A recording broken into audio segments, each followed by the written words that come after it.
జాగ్రత్తగా 15 రోజులు అయిపోయింది, 20 రోజులు అయిపోయింది, 30 రోజులు అయిపోయింది, మొత్తం 2 నెలల వరకు డబ్బాలు పనికొచ్చినాయి, అయిపోయినాయి.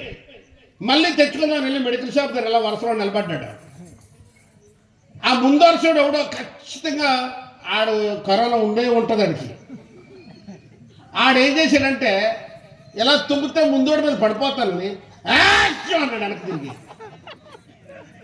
అంతే.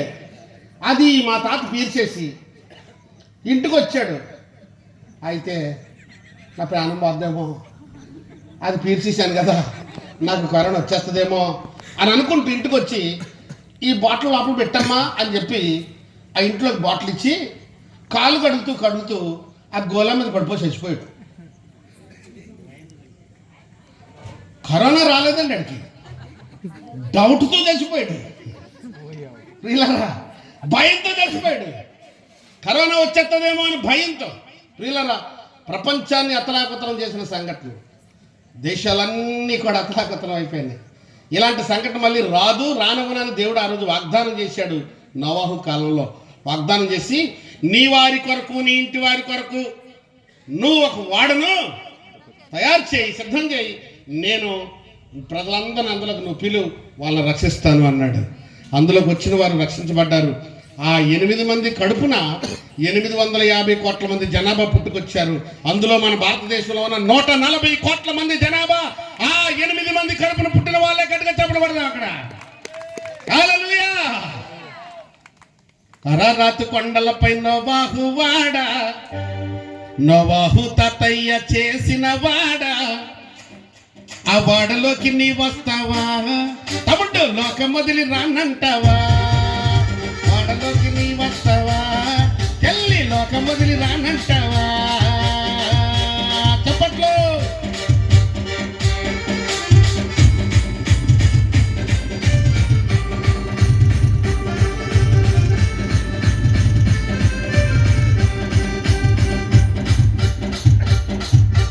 నీతిగా నోవాహు వాడన చేస్తుంటే బుద్ధి లేని ప్రజలంతా పిచ్చోడన్నారు.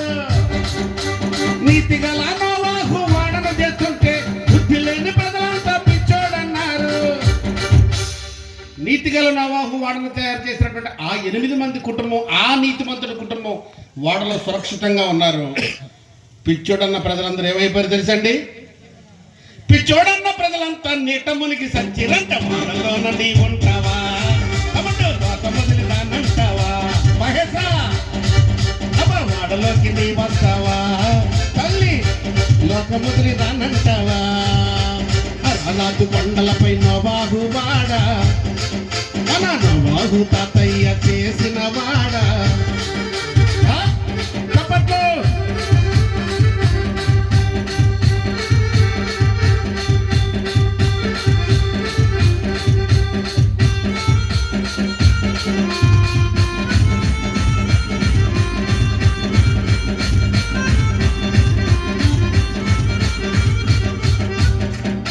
375 రోజులు నీళ్లు భూమి మీద ఉన్నాయి.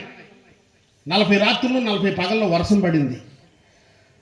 మామూలుగా 35 లీటర్ల దార పోస్తే ఎంత దార కారుతుందో అది ఒక తూము. అలాంటి కొన్ని వేల తూములు విప్పబడ్డాయి. వేల తూములు ఆకాశం నుంచి దారాలుగా కారాయి. మీకు రహస్యం చెప్తాను. నిన్న ఇంతేసి వడగాళ్ళతోటి మా ఊర్లో వర్షం పడింది. ఇంతంతేసి వడగాళ్ళు. మన్య ప్రాంతం అంతా, అరకు వ్యాలీ, లమ్మసింగి, పాడేరు, ఆ ఏరియా అంతా కూడా ఇంతేసి వడగాళ్ళు పడ్డాయి. వర్షం ఎరగబడిపోయింది వర్షం అండి. కానీ ఈ ప్రాంతం అంతా ఎంత చల్లగా వాతావరణం దేవుడు ఇచ్చాడు. హల్లెలూయా. ఆ రోజున పడినటువంటి ఆకాశ తూములు విప్పబడగా 40 దినాలు రాత్రులు పగలు ప్రచండమైనటువంటి వాతావరణం అక్కడ అలుముకుంటే ఆ నీటి ప్రవాహానికి వాడ తేలుతూ అరారాతు పర్వతాల మీద చేరింది. 375 రోజులు వాడలో ఉన్నారు ప్రజలు. ఈ 8 మంది 6 నెలలు చూడమని కాకిని పంపాడు, కాకి తిరిగి రాకపోతే పావురాన్ని పంపాడు. ఎవరు? నోవాహు తాతయ్య కిటికీ తీసి ఒకసారి 6 నెలలు చూసి వచ్చామా అని కాకిని పంపించాడు. అది తిరిగి రాలేదు. ఇంకా తర్వాత పావురాన్ని పంపించాడు, నల్ల పావురం. దాన్ని పంపిస్తే ముక్కున వాళ్ళు కొమ్మ పావురం నాకెళ్ళి కుళ్ళిపోయిన శవాలపై తిరగడం. వాడలోకి నీ వస్తావా, వెళ్ళి లోకముదిరి రానంటావా? ఇప్పుడు నేను అడుగుతున్నాను ప్రశ్న, కాకిలాగా నీ ఉంటావా తమ్ముడా, పావురంలో మళ్ళొస్తావా? ఎవరిలాగా ఉంటారో తేల్చుకోండి మీరే, నేను కాదు చెప్పడం. ఇదే ఇక్కడ పావురం ఉంది, ఈ పావురంలాగా ఎవరు ఉంటారో వాళ్ళ మీద పరిశుద్ధాత్ముడు ఆవహించి వారందరినీ మందిరానికి తీసుకొస్తాడు. ఆమేన్. గట్టిగా చెప్పడం కొడదాం. ఇప్పుడు ఇక్కడ ఉన్నాయన్నీ పావురాలే, ఇక్కడ ఉన్నాయన్నీ పావురాలే అని నేను అనుకుంటున్నాను. ఇక్కడ ఉన్నాయన్నీ పావురాలే, ఇక్కడ ఉన్నాయన్నీ అని నేను. మరి కాకులు కూడా చెప్పాలి, కాకి కూడా ఉంటుందండి. కాకి పని ఏంటో చెప్పమంటారా? ఆ రోజు తిరగడం మొదలెట్టింది, ఇప్పటికీ తిరుగుతూనే ఉంది. తిరగడమే. సంఘంలో కాకులు కూడా ఉంటాయి ఉండవండి, తిరగడమే. జాగ్రత్త, తిరిగి వచ్చే పని మంది కాదు. దేవుని సన్నిధిలో మీటింగ్ అవుతుంటే, ఏం బాయ్ ఎక్కడికి వెళ్ళామంటే, భూమి మీద అటు ఇటు తిరిగి వచ్చాను అన్నదంట. ఎవరు? అమ్మ, అందరికి తెలిసిపోయింది మీ అందరికీ.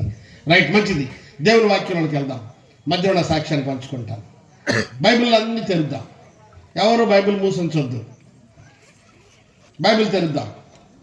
హల్లెలూయా. దేవుడు మనతో మాట్లాడును గాక.